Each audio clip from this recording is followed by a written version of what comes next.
Welcome to middle education. लीजिए students, अब आपके सामने अध्याय 4 के उन सभी महत्वपूर्ण प्रश्नों को लेकर के आ चुका हूं जो कि आपके एग्जाम में 100% पूछे आने की संभावना है। चाहे सेट नंबर ए हो, बी हो, सी, डी, ई, एफ, कोई भी सेट हो, सभी सेटों को एकदम आसान भाषा में समझेंगे, बढ़िया आराम से एक एक चीज को पढ़ेंगे और तुरंत याद कराने का प्रयास भी करेंगे ताकि एग्जाम में बेहतर स्कोर गेन कर सको। उसके पहले आप देख सकते हैं, ये रहा आपके सामने आपका ब्लूप्रिंट। अकॉर्डिंग टू ब्लूप्रिंट हमने अध्याय नंबर 1 हमारे आसपास के पदार्थ, अध्याय नंबर 2 क्या हमारे आसपास के पदार्थ शुद्ध हैं, अध्याय नंबर 3 परमाणु एवं अणु, इन सभी चैप्टर को बढ़िया आसान भाषा में कवर कर लिया हूं। अब कवर करेंगे अध्याय नंबर 4 परमाणु की संरचना। 7 नंबर का पूछा जाएगा, 1 नंबर के 3 प्रश्न और 2 नंबर के 2 प्रश्न। इसका मतलब यह है कि इस चैप्टर से हमें छोटे छोटे क्वेश्चंस को प्रिपेयर करना है। अगर आपने अभी तक 1, 2, 3 मतलब 3 लेक्चर तक अगर आपने वीडियो को नहीं देखा तो प्लीज जाइए जाकर के देखिए। मिडिल एजुकेशन के official YouTube channel, Telegram and WhatsApp group में शेयर कर दिया गया है, जिसके माध्यम से आप अपना फायदा उठा सकते हैं। अब हम आगे बढ़ते हैं और अध्याय नंबर 4 परमाणु की संरचना को कवर करते हैं, समझते हैं आसान भाषा में कि इस चैप्टर से किस किस प्रकार से प्रश्न बनेगा। लेकिन एक चीज ध्यान रखिएगा, जिस क्वेश्चंस को मैं टिक कर देता हूं उसे अच्छे से पढ़ के चले जाना, 100% स्कूल में मार्किंग होगी। सबसे पहले देखो, मैं तुमको बता देता हूं, इलेक्ट्रॉन की खोज किसने की थी, ये पिछले साल पूछा जा चुका है। इस बार पूछेगा कि कैनॉल रे की खोज किसने की है, तो इसका सही आंसर ई गोल्डस्टीन होगा। ये चीज ध्यान रखना, एग्जाम में पूछे जाने की बहुत ज्यादा संभावना है। ठीक है, इलेक्ट्रॉनिक खोज तो पिछले साल पूछा, तो इस साल तो नहीं पूछेगा, इसलिए आपको कैनॉल रे की खोज किसने की है ये अच्छे से प्रिपेयर करना है। बाकी 1 नंबर के क्वेश्चन के लिए लगातार टेस्ट लिया जाता है, टेस्ट के माध्यम से पूरा का पूरा 1 नंबर का प्रश्न कवर कर दिया जाएगा। नेक्स्ट आगे बढ़ते हैं, न्यूट्रॉन की खोज किसने की थी। 3 चीज और ध्यान रखना, एक तो इलेक्ट्रॉन का सर जे थॉमसन है, ठीक है। न्यूट्रॉन की खोज किसने की थी, तो जेम्स चैडविक ने की थी। एंड प्रोटॉन की खोज किसने की थी, ये भी तुमको पता होना चाहिए। तो ये तीनों चीज अच्छे से प्रिपेयर कर लेना, ठीक है। 1 नंबर के ऐसे क्वेश्चन बनेंगे, कोई हार्ड प्रश्न नहीं आएगा।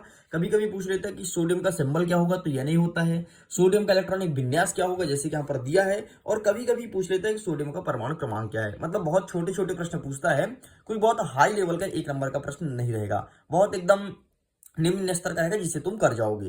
बाकी बैक टू बैक आपका टेस्ट लिया जा रहा है, टेलीग्राम पे लिंक देता हूं, टेस्ट अटेंड जरूर कीजिएगा। आपका रिजल्ट भी जारी करता हूं कि कौन स्टूडेंट कितने नंबर पाए हैं, ठीक है। अब चलिए हम 2 नंबर के क्वेश्चंस को प्रिपेयर करते हैं। सबसे पहले पूछेगा भाई प्रोटॉन के 2 गुण बताओ, है ना। तो देखो, इलेक्ट्रॉन में ऋणावेश होता है, तो सबसे पहली बात याद रखना कि प्रोटॉन में होता है धनावेश। दूसरी बात याद रखना कि जो प्रोटॉन होता है वो परमाणु के न्यूक्लियस मतलब नाभिक पर स्थित होता है। खत्म, ठीक। नेक्स्ट क्वेश्चन पूछेगा कि रदरफोर्ड के परमाणु मॉडल की कमियां बताइए। आपको पता है रदरफोर्ड के परमाणु मॉडल में जो कमियां थी उसको दूर करने के लिए आया था 1811 में एक साइंटिस्ट जिसका नाम था नील बोर। तो ये नील्स बोर रहा, ठीक है। लेकिन आपके एग्जाम में नील्स बोर नहीं पूछेगा, वो कक्षा 11वीं की बात है, आप हो कक्षा 9वीं में, तो आपसे पूछेगा रदरफोर्ड के परमाणु मॉडल की कमियां।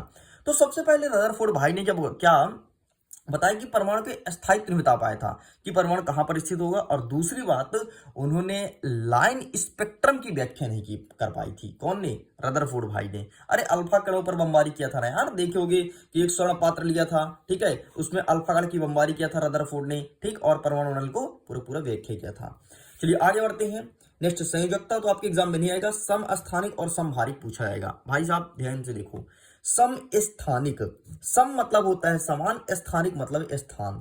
तो ऐसा कोई तत्व जिसका परमाणु क्रमांक समान हो किंतु परमाणु भार अलग अलग हो उसे कहते हैं समस्थानिक। भाई समस्थानिक मतलब समान स्थान, मतलब समान स्थान मतलब समान परमाणु क्रमांक।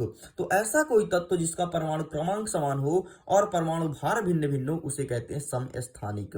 जैसे इसका अच्छा एग्जांपल है हाइड्रोजन। हाइड्रोजन के 3 समस्थानिक होते हैं, protium, deuterium and tritium. Protium का होता है 1 और ड्यूटेरियम का होता है 2 और ट्रिटियम का होता है 3। ये एग्जांपल ध्यान रखना। एंड दूसरा इसी से रिलेटेड क्वेश्चन बनेगा, समभारिक किसे कहते हैं, और ये देखो यहाँ पे लिखा है। तो समभारिक मतलब सम मतलब होता है समान, भारिक मतलब भार। तो ऐसा कोई तत्व जिसका परमाणु भार समान हो किंतु परमाणु क्रमांक अलग अलग हो उसे कहते हैं समभारिक। ठीक है, परमाणु भार क्या हो, समान हो और परमाणु क्रमांक अलग अलग हो। एक अच्छा एग्जाम्पल यहाँ पर लिखा गया है कैल्शियम का। ठीक है, कैल्शियम आर्गन इनका एग्जाम्पल लिखा गया है। कैल्शियम का होता है 20, आर्गन का 17 होता है, किंतु इनका जो परमाणु भार होता है वो दोनों का 40-40 होता है। ठीक है, बस इतने क्वेश्चंस यहां से बनेंगे। अब आते हैं इसी के भाग खा में 2 अंकीय प्रश्न और कवर करते हैं। देखो भाई साहब, आपको मैं ये थॉमस का परमाणु कभी नहीं पूछता, संयोजकता किसे कहते हैं ये पढ़ लेना।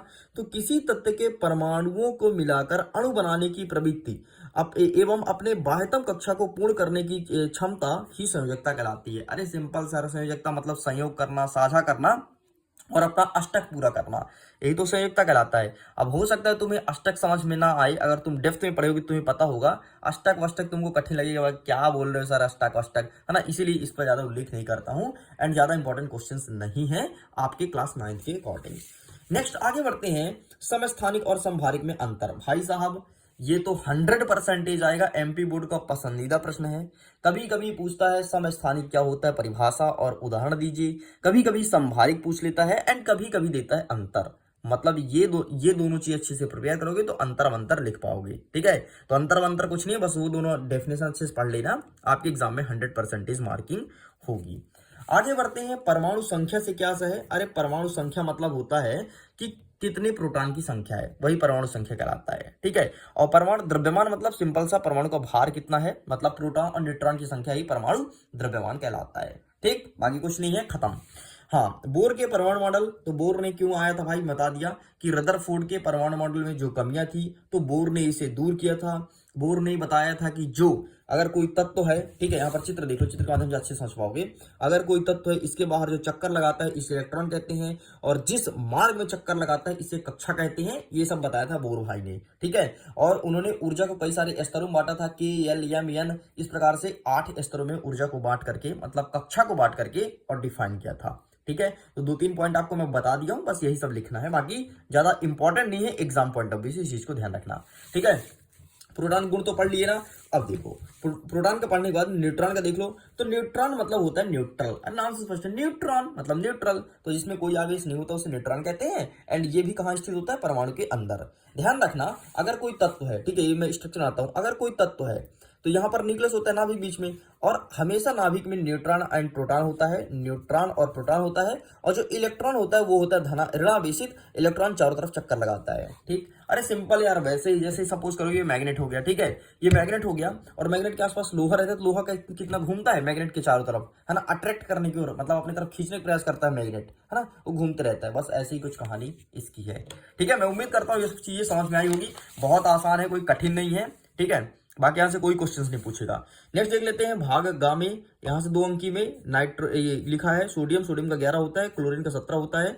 दोनों परमाणु की परमाणु संख्या भिन्न भिन्न होने के बावजूद इसकी संयोजकता एक होती है, क्यों? अरे भाई इसमें एक धनायन होता है, एक इसमें ऋणायन होता है, इसलिए इनकी संयोजकता समान होती है। कोई कठिन नहीं है। ठीक है, बहुत ईजी है। नेक्स्ट समस्थानिक संभारिक मैंने पहले डिस्कस कर दिया, एग्जाम में आएगा। रदरफोर्ड के परमाणु नाभिकीय मॉडल को स्पष्ट कीजिए, पढ़ लेना। Rutherford must important in your examination, इस बात को ध्यान रखना। नील्स बोर क्लास 11 के लिए इंपॉर्टेंट है, रदरफोर्ड आपके लिए इंपॉर्टेंट है। रदरफोर्ड अच्छे से करना है, ये चीज ध्यान रखना, एग्जाम में पूछा जाएगा। कभी कभी पूछेगा रदरफोर्ड के परमाणु मॉडल बताइए, कोई सेट में, और कोई सेट में ऐसे भी आ सकता है कि रदरफोर्ड के परमाणु मॉडल की क्या क्या कमियां थी, मतलब सीमाएं। ठीक है, ये इतना आएगा आपके एग्जाम में। तो इस चैप्टर से ये सभी मोस्ट आईएमपी क्वेश्चंस कंप्लीट होते हैं। जल्दी मिलेंगे अध्याय नंबर 5 के साथ। अध्याय नंबर 4 आपको कैसा लगा कमेंट सेक्शन में लिखना जरूर। एंड मैं आपको एक होमवर्क देता हूं, होमवर्क के लिए आपका क्वेश्चन है कि रदरफोर्ड के परमाणु मॉडल की कमियां आपको मुझे लिख करके भेजना है। देखता हूं सबसे पहले कौन स्टूडेंट्स भेजता है, जिसका आंसर मुझे अच्छा लगेगा, पसंद आएगा, उसके आंसर्स का मैं स्क्रीनशॉट लेकर के और टेलीग्राम पर और व्हाट्सएप ग्रुप पे शेयर करने वाला हूं। सो आंसर जरूर करना। और बहुत सारे स्टूडेंट्स लेट आंसर करते हैं तो उनका आंसर मैं नहीं देख पाता हूं, तो आप प्रयास कीजिए कि जैसे वीडियो आता है तुरंत आंसर करने का प्रयास कीजिए, बेहतर होगा, आपकी प्रिपरेशन भी अच्छी होगी एंड एग्जाम में अच्छा स्कोर गेन करोगे। वीडियो गेन करता हूं, के लिए ऑल द बेस्ट। खुश रहिए, पढ़ते रहिए, मुस्कुराते रहिए। जल्दी मिलेंगे अध्याय नंबर 5 के साथ। Okay, bye bye.